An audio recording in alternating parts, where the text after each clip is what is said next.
Vamos tratar de mecânica das estruturas com relação a estruturas hiperestáticas, utilizando para isso, então, a concepção do processo de Cross.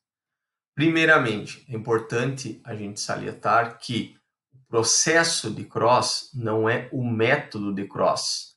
Por quê? Porque o processo de Cross, na verdade, ele é baseado no método dos deslocamentos. Ou seja, do vídeo anterior, a gente trata de uma metodologia com relação, então, ao nome, né? Método dos deslocamentos. Deste método é feito um processo, uma otimização, e esse processo é denominado processo de Cross. Então, a gente, óbvio, vai ter a mesma sistemática de cálculo, porém com algumas otimizações, alguns ajustes baseados, então, nesse processo de Cross. Bom, o primeiro, como nós já havíamos visto no vídeo anterior, referente ao método dos deslocamentos, é com relação às rotações dos nós internos. Então, primeiramente, nós temos a nossa estrutura hiperestática e aqueles nós, aqueles apoios internos, se tornam, então, locais onde são considerados engastes perfeitos. Então, os graus de liberdade interno dessa estrutura se tornam, então, as nossas incógnitas que precisamos encontrar. Nesses locais, então, nós temos a determinação dos momentos de engaste perfeito, bem como os coeficientes de rigidez e de distribuição. Então, aqui nós já temos a sistemática do método dos deslocamentos com relação às equações de engastamento perfeito, baseados na página 17 do livro do Sussekind. Lá tem a tabela das equações de momentos de engaste perfeito, conforme a característica da seção, né? da seção unitária do elemento a ser considerado, tanto quanto nós temos as equações de rigidez também, da página 19 do livro do Sussekind. Também nós temos lá equações de rigidez conforme a concepção, então, do elemento a ser analisado, da barra analisada. E aí o que nós temos de diferente que o processo de Cross acaba otimizando, enfim, nessa sistemática, né, é a questão da distribuição destas rigidez pelos elementos que se tem aí ligados no nó. Depois, nós vamos verificar qual é o momento desequilibrante de cada nó, pois afinal a estrutura está em equilíbrio, então nós precisamos ter um momento igual a zero em todos os nós internos, aquelas incógnitas da etapa 1. Então nós vamos verificar quais são os momentos desequilibrantes e aí vamos equilibrar este momento, ou seja, transformando ele em zero. Porém, para isso, nós vamos considerar, então, daquela rigidez das equações da etapa 2, nós vamos considerar o fator de distribuição, ou seja, o K, rigidez daquele nó, vai ser distribuído conforme as rigidez que estão junto ao nó, ou seja, a quantidade de barras que estão ligadas naquele respectivo nó. E depois nós vamos então fazer o equilíbrio daquele momento desequilibrante da etapa 3. Só que para isso não podemos esquecer que nós temos a transmissão de 50% da rigidez para os nós adjacentes, ou seja, os nós do lado daquele equilibrado.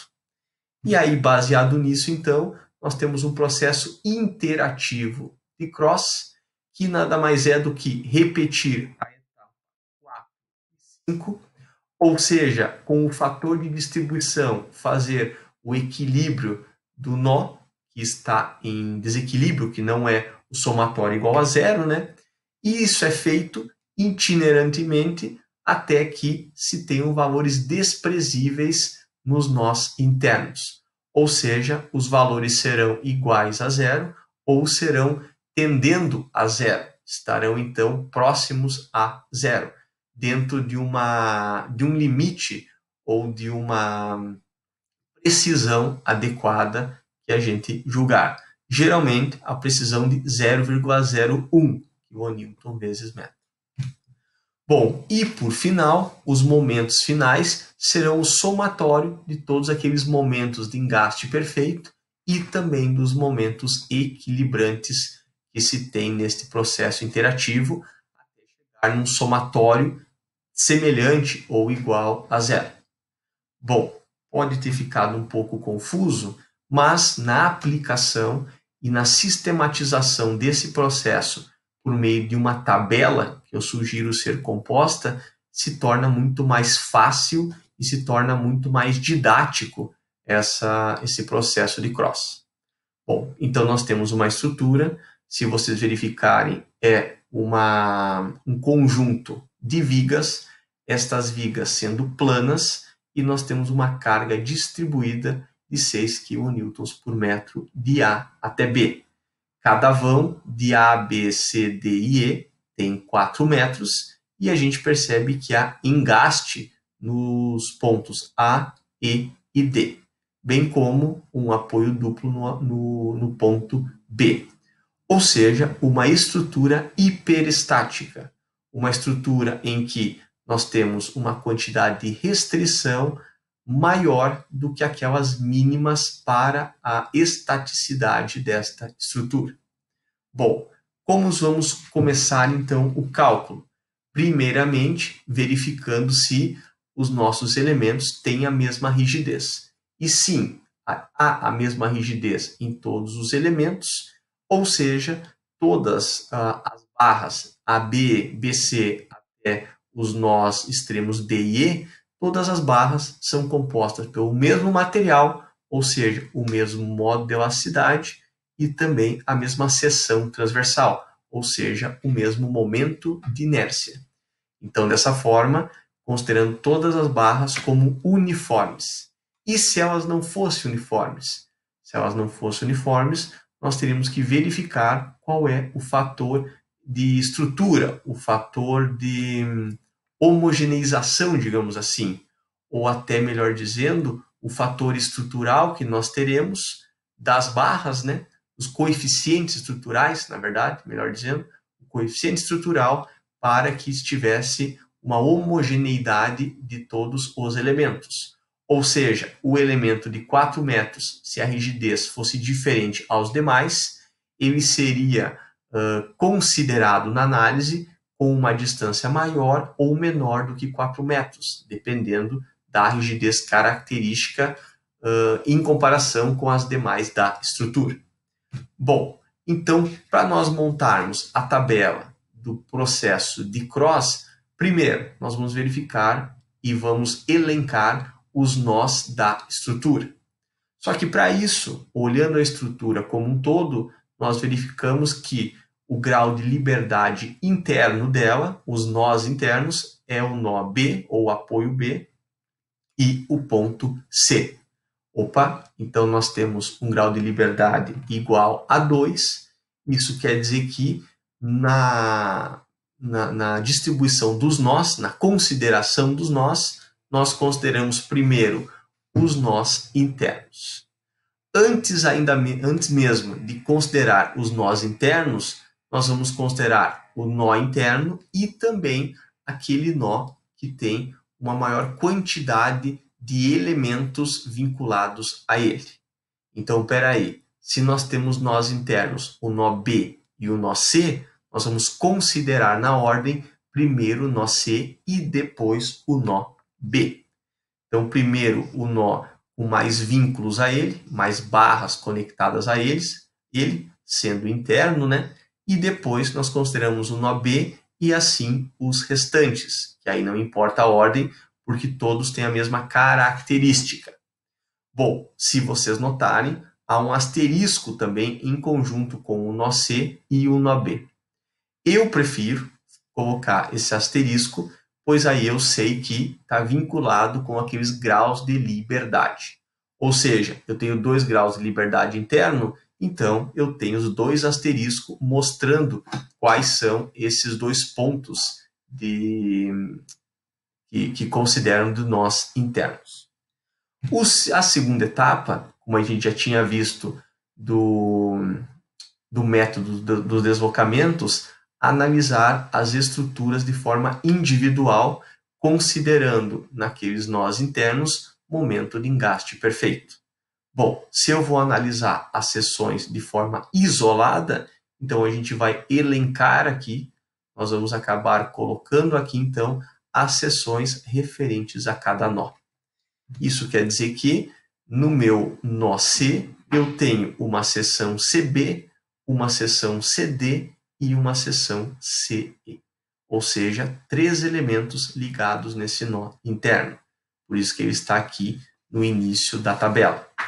Na sequência, o nó B da mesma forma, eu tenho o elemento BA e o elemento BC, e assim também para os demais nós. Como a segunda etapa, nós temos a verificação da rigidez. Rigidez essa, então, o parâmetro K. E como a gente verifica essa rigidez? Pela tabela da página 17 do Susequinde, aonde nós temos uma estrutura única, né, de um segmento, né, de uma seção biengastada ou engastada e rotulada. E aí nós temos uma equação que é 4EI sobre L, onde nós temos engaste e engaste, independente da carga atuante. Bom, então a rigidez, baseada na concepção aqui dos extremos da viga, né, nós temos então engaste, e no nó B e no nó C também temos outros engastes. Então, analisando em conjunto, de forma unitária, o elemento CB é engaste, engaste. Então, nós temos aqui a equação 4EI sobre L, sabendo que L é 4 metros, nós temos 4 dividido por 4, 1. Então, nós temos aqui EI.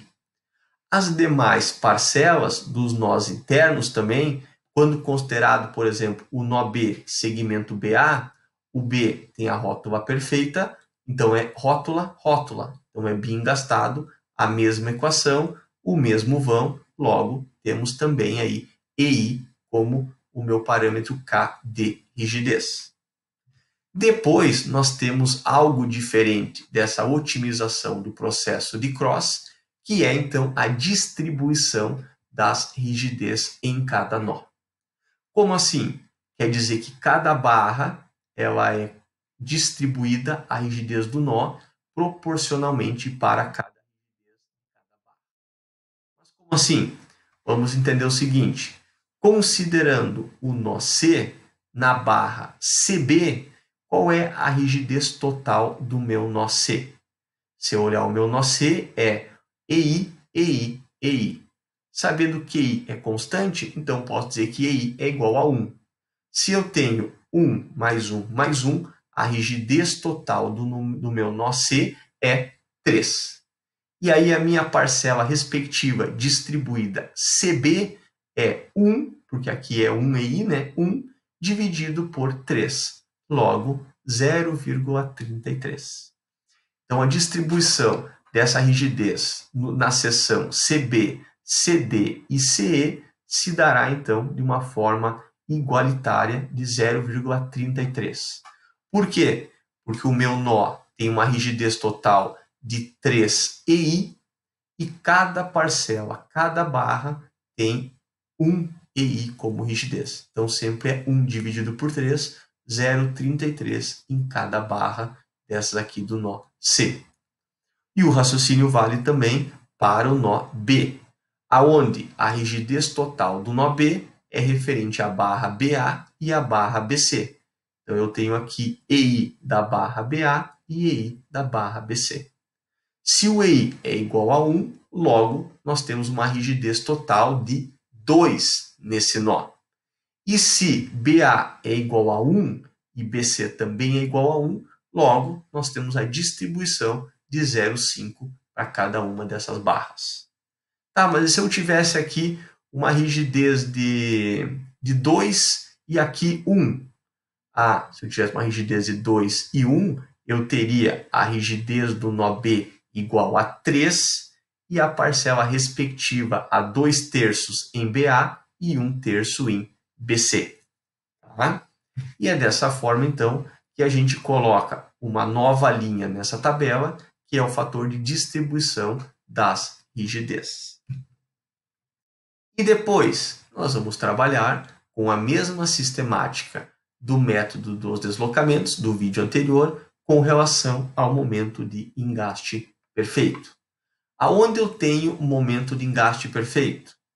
Considerando que o nó B e o nó C também são engastes, eu tenho todos os meus elementos a serem verificados com relação ao momento de engaste, porém, eu só tenho carregamento de A até B. Então, eu tenho aqui os engastes da minha seção e aqui eu tenho o respectivo carregamento da tabela do livro do Susequim de página 19. Então, o que eu tenho, a equação é QL² dividido por 12 em A e em B menos QL² dividido por 12. O Q é 6, o L é 4 metros dividido por 12. Então, eu tenho aqui de A para B e de B para C também o mesmo valor aqui, a mesma equação, né? Então, aqui, momento de engaste AB, nós temos, então, aqui a carga distribuída, o vão de 4 metros e aquela equação ali respectiva, resultando em um MAB de 8 e um MBA de menos 8. E aí, então, nós colocamos também aqui na tabela do processo de cross. Menos 8, aonde é BA, e mais 8, aonde é mais 8, onde é AB. Tá? Pela equação aquela anterior. Esse aqui era o nó AB e o outro é o nó BC. Então, mais 8, menos 8. E eu coloco aqui na tabela nessa ordem. Bom, e depois, o que a gente acaba fazendo? Nós vamos verificar com relação ao momento desequilibrante nessa minha estrutura. Como assim? Quer dizer que eu tenho o meu nó C interno e o meu nó B interno. E eles têm que estar equilibrados. Isso quer dizer o quê? Quer dizer que o somatório de momentos de engaste perfeito, nesse caso, tem que ser igual a 0. Se eu olhar no nó C, beleza, ele está equilibrado. Se eu olhar no nó B, eu tenho menos 8. Bom, se eu tenho menos 8 e eu necessito ter ele equilibrado, eu preciso equilibrar com mais 8. Afinal, tenho menos 8 residual. Se eu somar mais 8, eu acabo equilibrando esse meu nó interno, onde eu tenho o asterisco e onde eu preciso ter o equilíbrio dele. Tudo bem, eu tenho que equilibrar com mais 8, mas o meu nó B tem a parcela BA, da barra BA, e a barra BC. Como que eu vou distribuir esse mais 8 em BA e BC? Eu vou distribuir conforme a distribuição de rigidez. Isso quer dizer o quê? Quer dizer que o meu mais 8 se transforma em metade para BA, metade para BC. Por quê? Porque eu considero o meu fator de distribuição aqui da rigidez das duas barras. Acabou? Está equilibrado? Equilibrado está, mas não acabou, pois falta uma outra etapa daquele processo, daqueles itens que eu coloquei anteriormente do processo de cross, que é a transmissão do momento 50% para os nós adjacentes, os nós ao lado. Isso quer dizer o quê? Quer dizer que se eu tenho BA mais 4, eu tenho que transpor também 50% de A para B. Se eu tenho BC, que é aqui, mais 4, eu tenho de CB também a transmissão de mais 2. Então, se vocês perceberem, no nó C, de C para B, tem a transmissão de 50% desse momento aqui no nó B. Da mesma forma que se em BA eu tenho mais 4, eu tenho no nó ao lado, adjacente, né? Eu tenho aqui mais 2. Bom, então eu acabei fazendo aquela transmissão dos 50% da carga E agora acabou? Não, pois agora eu acabei desequilibrando o nó C. Antes ele não era 0, agora ele é mais 2. Ah, mas o meu nó B antes estava desequilibrado. Agora ele está equilibrado. Então, o que eu tenho que fazer é equilibrar o nó C. Se eu tenho desequilibrado mais 2, eu tenho que equilibrar com menos 2. Bom, tudo bem, eu sei que eu tenho que desequilibrar com menos 2, mas eu tenho 3 barras aqui para dividir esse menos 2. E como que eu divido? Utilizando o fator de distribuição. Então, é menos 2 vezes 0,33, 0,33 e 0,33. O que dá uma parcela igualitária de menos 0,66 em cada uma dessas barras. Bom, então agora acabou. Agora eu estou com o meu nó aqui equilibrado. Afinal, mais 2 e menos 2 aqui equilibrou. E aqui também eu tenho equilíbrio. Menos 8 e mais 8. Não, né? Porque eu preciso fazer a transferência também desse momento para os nós adjacentes, para os nós ao lado. Tá, mas como assim? Quer dizer que se eu estou considerando o nó CB, e ele tem menos 0,66, de B para C, eu tenho a transferência de 50%, ou seja, menos 0,33.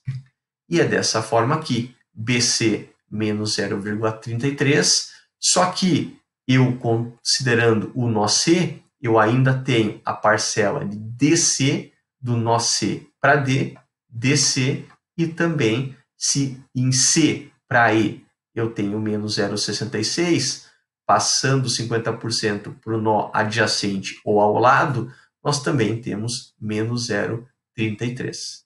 Então, percebam que houve aqui o equilíbrio do nó C, só que depois disso eu tenho que fazer a transmissão de 50% para os nós ao lado.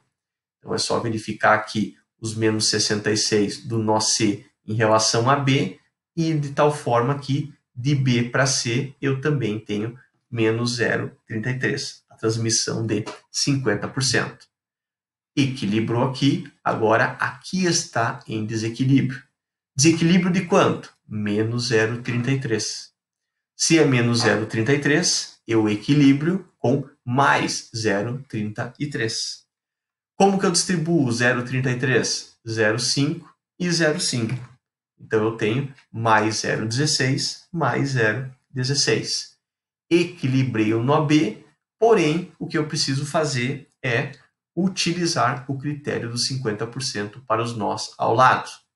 Lembrando que aqui também já estava equilibrado, e eu sei que 50% veio para cá, 50% veio para cá.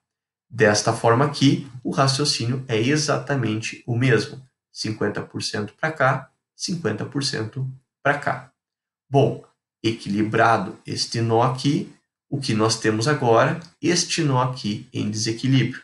E esse é o processo interativo que eu comentei anteriormente aqui no vídeo. Então, se eu tenho mais 0,08, eu tenho que equilibrar com menos 0,08, distribuído 0,33 em cada barra. Depois disso, eu sei que existe uma transmissão do momento para os nós adjacentes ou ao lado, né? Aqui em BC, em DC e em EC. Do quanto? 50% do respectivo nó aqui que foi correspondente. Então, tenho o quê? Menos 0,1, menos 0,1, menos 0,1. Tá, mas e aí? Faço mais uma vez isso? Não é mais necessário. Por quê? Porque como nós estamos utilizando duas casas decimais ao lado direito da vírgula, quando eu chego em 0,01, esta é a minha precisão do cálculo. Por quê? Porque se eu fizer novamente o processo interativo, eu vou ter um valor de 0,00 alguma coisa.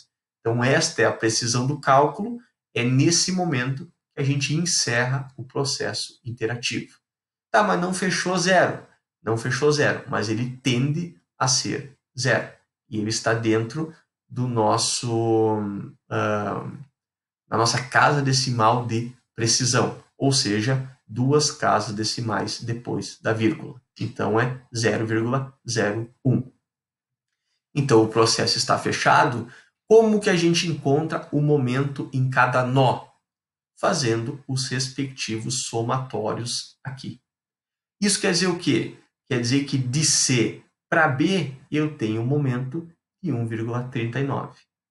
Quando eu considero de C para D, eu tenho menos 0,69 e de C para E também menos 0,69. Opa, então quer dizer que o meu nó C, eu tenho um vetor sentido anti-horário, porque é positivo 1,39, e 2 do sentido horário, negativo, menos 0,69. Isso quer dizer o quê? Somando 1 com os outros dois, eu tenho 0, que é exatamente o que é o meu ponto C, onde eu tenho um momento igual a 0, porém, se eu considerar de C para B, eu tenho 1,39 de momento. Respectivamente também, se for de C para D, menos 0,69, e se for de C para E, também menos 0,69. Isso quer dizer o quê?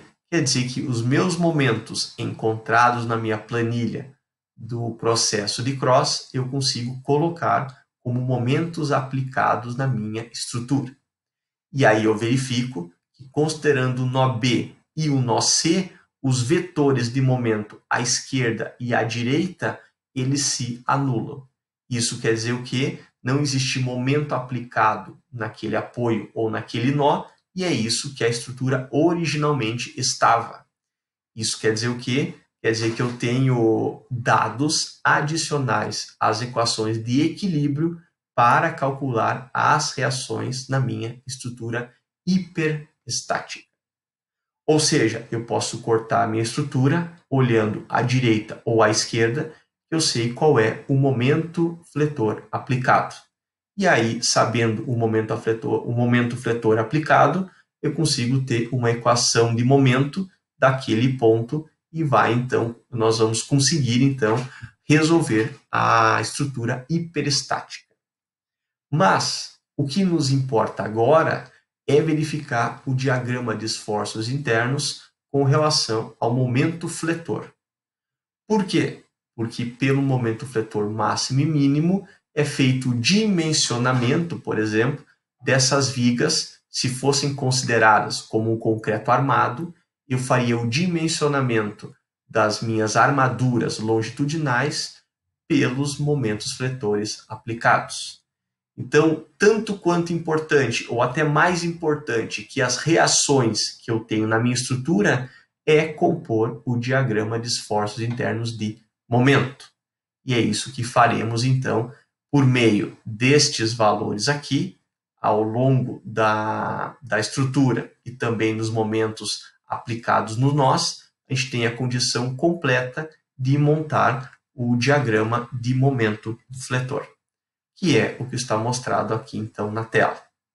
Por quê? Se eu tenho uma carga aqui distribuída, eu sei que o meu momento fletor, ele é QL ao quadrado dividido por 8, momento fletor máximo no meio do vão, e eu tenho aqui uma parábola.